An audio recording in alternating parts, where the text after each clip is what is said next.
What's going on, YouTube? It's Bob Saw here, back with it again. And today is Sunday, so we reacting to Ear to Hear. Ear to Hear is a Christian content creator, and I've been watching him for a while now. Let me turn on my lighting. I'm not sure if it's bad. Hopefully that's better, but we're gonna be reacting to Ear to Hear, and it's gonna be a quick video because I recorded one reacting to a different one, but I accidentally deleted the screen recording, so yeah, and I was pausing a lot, so it'll be way too hard to figure out when I pause, where I pause, all that. But hey, we're gonna go ahead and react to this one. It's older because he didn't release a new one today. He usually releases on every Sunday, but let's go ahead and get into it. It's called If Your Pastor Does This, Run. You do not want to be a lot of in pastors this are like, chair. I cannot stress it enough. This is Carl Lentz, former megachurch pastor at Hillsong New York City Church. He committed a huge public sin, but it's not the one you're probably thinking of. It's way worse than cheating on his wife, and barely anyone is talking about it. In fact, the only person that I have heard who's talked about it is the mistress who Carl Lentz cheated on his wife with. Weird. Let me explain. As many of you know, Carl is one of the most charismatic communicators of our time to hold the title pastor. He pastored a church of about 20,000 people and was known as Justin Bieber's pastor among other celebrities, but he was eventually fired after it was discovered that he had had an affair. Listen to this interview with Carl Lentz's mistress as she explains how people bro, you can't live one life and when you give somebody so much power, they become God to people. People look at Carl like he's God to them. Celebrity pastors have some of the greatest power in the world. I believe they have even more power than CEOs of large companies or powerful politicians. This is because they have the same charisma and communication skills that a CEO or a politician would need to have, except they have applied those skills to have influence over people's deepest part of themselves, the spiritual. When a person like that is able to establish themselves as an authority on giving inner peace and happiness, there's no stopping what that person is able to do. This is the reason why cults are so powerful. You look at cult leaders like Jim Jones, for example, who literally had the power to convince people to uplift their lives out of the United States, move to South America, only to be killed after making them drink a type of Kool-Aid. Or David Koresh, who convinced a bunch of married men to let him have babies with their wives and also defend this compound from the military. Carl's greatest sin was that he stole glory from God. One example of this is something I'm really sick of. Watch these clips and see if you can figure out what it is. We are amongst greatness today. A living legend. He's one of the greatest and most gifted communicators around. Can you get on your feet and make some serious noise for my friend, our family, the Levi Lusko? Is about to stand in this pulpit and bring forth the word of God. Elevation Church, let's welcome the one, the only, the incomparable Bishop T.D. Jakes.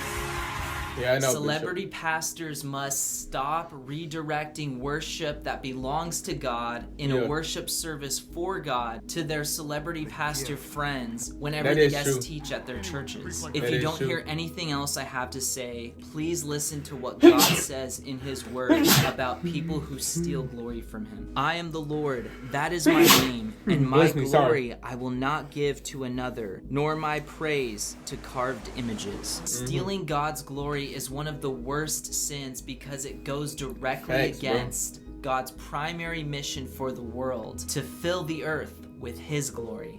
From the very beginning, what was the temptation that Adam and Eve were tempted with? The serpent came to them and said that if you eat this fruit that God said not to eat, you're not gonna die. No, you're gonna be just like God. So Adam and Eve ate the fruit, and guess what? God punished them because they were trying to become like God. Or you look at the Tower of Babel, and there's all these people trying to build this one tower, and it wasn't the fact that they were trying to build a tower that God was upset with. It was that he changed the language. This phrase, let us make a name for ourselves. In other words, let us take the glory for ourselves as we build this tower. Many people think that God God brought all of these plagues upon Egypt because he was trying to save his people. But there was actually a lot of people that were living in slavery at the time. He actually says that he brought these plagues on the Egyptians for this one reason, it was Pharaoh. that my name may be declared in all the earth. Where you look at Solomon, who had 700 wives, Solomon's my name. 300 concubines. I don't have he was 700 wives, committing adultery. He was involved in polygamy, all these things that God hates. But God says in his word that he punished Solomon not necessarily because of all of those things primarily, but because he was worshiping foreign gods. In other words, Solomon was stealing God's glory. In the very last book of the Bible, Revelation, we see that God is going to gather all the people to himself, all the angels and all the people and all the elders and everybody who has ever created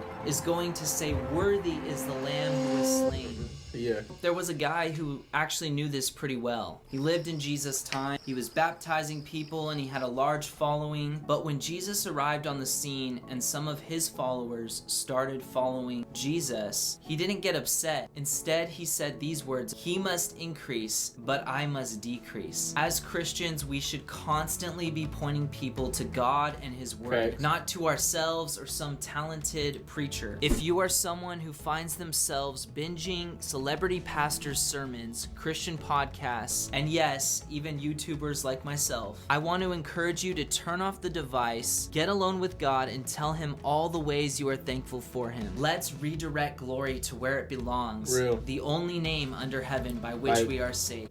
None of this matter, bro. Oh, go ahead and finish. Jesus Christ. Facts. None of this really matter on earth. Nothing what anybody thinks, nothing what anybody says. At the end of the day, you could go to church your whole life, listen to those pastors, idolize. I don't want you to, but hypothetically speaking, you could do all that and still not have a relationship with God, personal relationship.